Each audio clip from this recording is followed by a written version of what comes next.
Hola a todos, ¿cómo están? Bienvenidos a un nuevo espacio que estamos creando desde Total Abogados, que es Legalmente Hablando. Y en esta oportunidad nos corresponde hablar sobre herencia. Y específicamente vamos a hablar sobre la posesión efectiva, que es un trámite indispensable en esta materia. Y hoy día además contamos con la gran suerte de tener a Belén Olavarría con nosotros.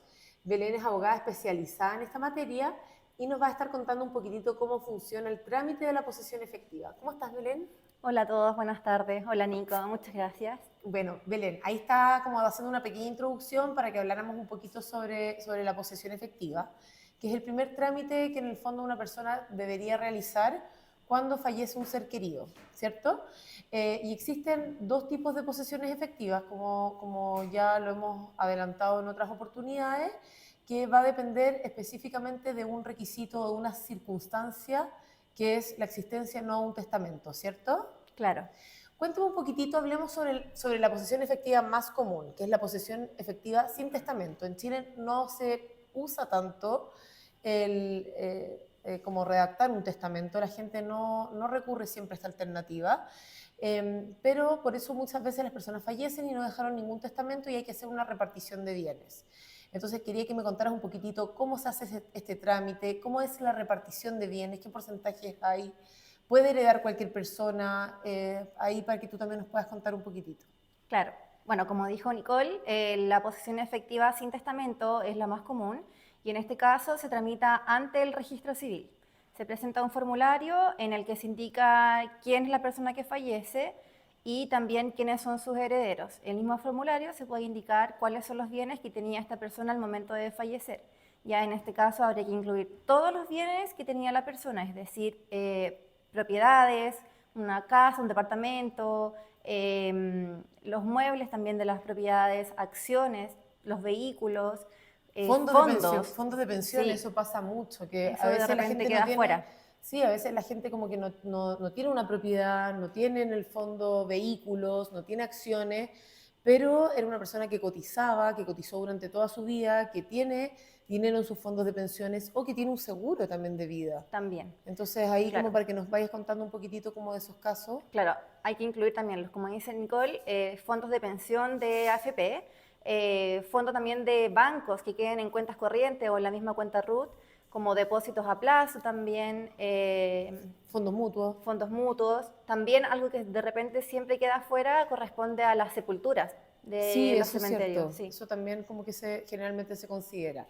El trámite en sí, ¿cuánto tiempo dura más o menos como hacer este trámite de llevar este formulario al registro civil? ¿Cuánto es lo que generalmente dura el proceso hasta que sale la posesión efectiva? Claro, la tramitación ante el registro civil puede tomar unos 3 meses aproximadamente en una posesión efectiva sencilla, en que Ujú. hay claridad también de los herederos. Siempre hay Perfecto. que considerar que si es que no hay claridad de quiénes son los herederos, podría tomar un poquito más de tiempo. Perfecto. Los herederos. Ahora, como yéndonos un poquito a ese espacio, entendemos que hay herederos que son, cuando no hay un testamento, obviamente, la ley establece quiénes son los herederos y establece también ciertos órdenes sucesorios, ¿cierto? Claro. Ahí como no nos vamos a ir sobre todos los órdenes sucesorios, pero ¿cuáles son los más comunes cuando una persona fallece? Claro, como dijo Nicole, en principio hay que ver si es que existen herederos forzosos, como dice la ley, y en el primer lugar se encuentran los hijos. Ya siempre hay que verificar si es que hay hijos, ellos son el primer orden sucesorio junto al cónyuge, Ujú. ya al cónyuge como esposo o la esposa. Y los convivientes civiles también están incluidos, También ¿cierto? están incluidos en el mismo orden. Perfecto. Bueno, también pueden heredar los padres si es que la persona no tenía hijos, y en ese caso puede concurrir o pueden heredar al mismo tiempo los padres y el cónyuge, esposo, esposa o conviviente civil. Perfecto. Bueno, en tercer lugar estarían los hermanos. Si es que una persona fallece sin tener hijos, esposo, esposa o padres vivos al momento de fallecer, Sí. heredan los hermanos. Sí, ahí también es importante hacer la distinción de que la ley también asigna porcentajes distintos dependiendo del tipo de parentesco que exista. Por ejemplo, cuando cuando una persona, que es el caso más común, tiene hijos y tiene cónyuge, Si solo tiene un hijo, hereda al hijo en partes iguales con lo que le corresponde al cónyuge, pero si hay más de un hijo, al cónyuge le correspondería el doble de lo que le corresponde a cada hijo, A ¿cierto, cada Belén? hijo, claro. Sí, ese también es un punto que nos preguntan mucho porque la gente como que se pierde también con los porcentajes que les corresponde a cada uno y cuando no hay claridad lamentablemente se originan un montón de discusiones y de peleas y yo creo que esta materia sin duda es de las que mayor conflicto familiar genera, entonces tener como información oportuna y clara es súper importante. Ahora, tomando en consideración lo que nos señala Belén, que efectivamente hay órdenes sucesorios, hay un procedimiento que se hace en el registro civil que es de la posesión efectiva, nos gustaría saber también si necesitamos realmente un abogado para hacer una posesión efectiva. Bueno, la tramitación ante el registro civil necesariamente no requiere un abogado, sin embargo, obviamente siempre se recomienda asesorarse con un abogado para evitar después problemas a futuro. Claro. En el caso contrario sería una posesión efectiva atestada que sí se requiere la representación de un abogado, ya que esta tramitación es ante tribunales. Perfecto, ahora nos vamos a ir de hecho a eso. Pero antes, igual entender que una vez que sale este certificado de posesión efectiva, también hay que hacer un trámite adicional que es ante el Servicio de Impuesto Interno, ¿cierto, Claro, Belén? una vez ya obtenemos el certificado de posesión efectiva en el registro civil, continúa la siguiente etapa que es ante el Servicio de Impuestos Internos, en el que hay que declarar todos los bienes para determinar si es que hay que pagar o no un impuesto por los bienes que se heredan. Claro, y el impuesto obviamente es un impuesto progresivo que va a ir aumentando en la medida de que los bienes tengan un mayor valor. Claro. Y no Y en todos los también, casos hay, perdona, no en todos los sí, casos también hay que pagar un impuesto. claro, va a depender claro, del valor de los bienes y además del parentesco en que se hereda. Por ejemplo, Perfecto, cónyuge, esposa, esposo e hijos pagan menor impuesto a, por ejemplo, un hermano o un sobrino. perfecto. Ahí se entiende súper claro ese punto porque obviamente se protege como a la familia más cercana y Claro. por eso también la ley establece estos órdenes vinculados con la cercanía del parentesco. Ahora nos vamos a ir a la posesión efectiva atestada, muy cortito, porque también entendemos cómo funciona esta lógica de que efectivamente es un trámite indispensable para que una persona pueda disponer y acceder de los bienes que dejó un ser querido que ha fallecido. Posesión efectiva atestada significa posesión efectiva con testamento. Y ahí, Belén, explícanos un poquitito cómo funciona este procedimiento. Tú ya nos adelantaste que se necesita un abogado, pero cuéntanos un poquito más cómo funciona el testamento, cómo se divide y cómo se hace el trámite. Claro. Bueno, esta tramitación del testamento se hace ante un tribunal, que va a ser el tribunal del último domicilio de la persona que fallece, Perfecto, un juzgado civil. un juzgado civil. Súper.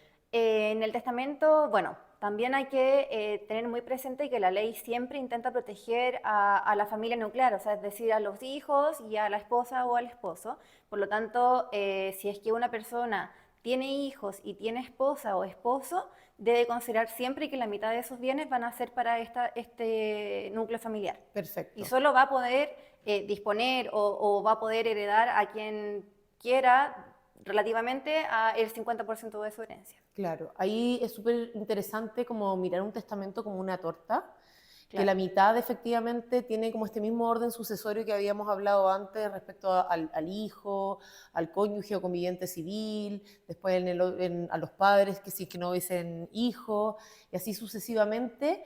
Y hay una cuarta parte de eso que la persona que va a hacer el testamento puede asignar libremente a cualquiera de esos familiares, de un asignatario claro, claro, y hay solo una cuarta parte de esa torta que uno puede decir a quien yo elija, o sea, al vecino, a a un una amigo, fundación, que obviamente es como la única posibilidad de absoluta libertad que tiene una persona al momento de hacer un testamento. claro, que es la denominada cuarta de libre disposición.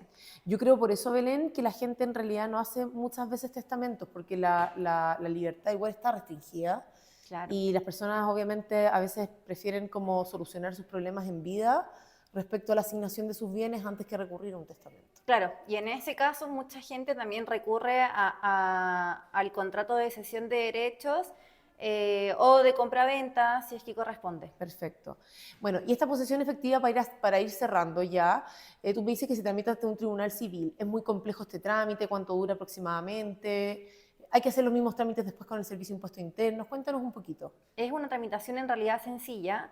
Se interpone ante el tribunal, se solicita que se conceda la posesión efectiva a la persona que a la cual beneficia el testamento, se solicita un oficio o un informe al registro civil para que indique si esta persona tenía o no herederos forzosos. Ya dijimos, hijos, esposa, esposo o conviviente civil.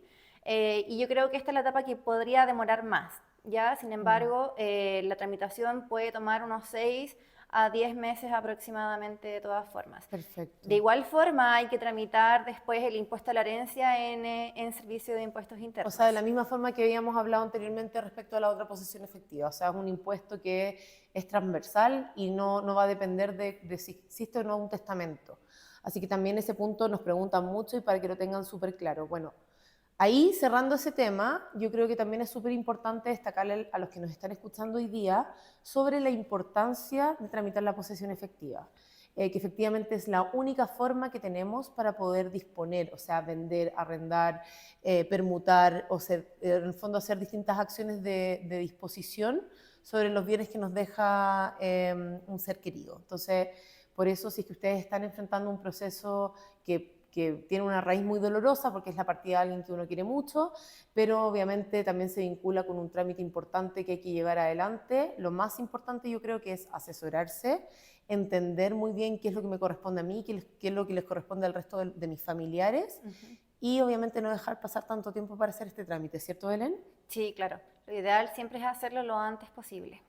Así que muchas gracias a todos por escucharnos y esperamos obviamente que nos hagan sus preguntas, sus dudas y que sigamos en contacto. Muchas gracias a todos. Gracias, Nicole. De nada, gracias, Belén.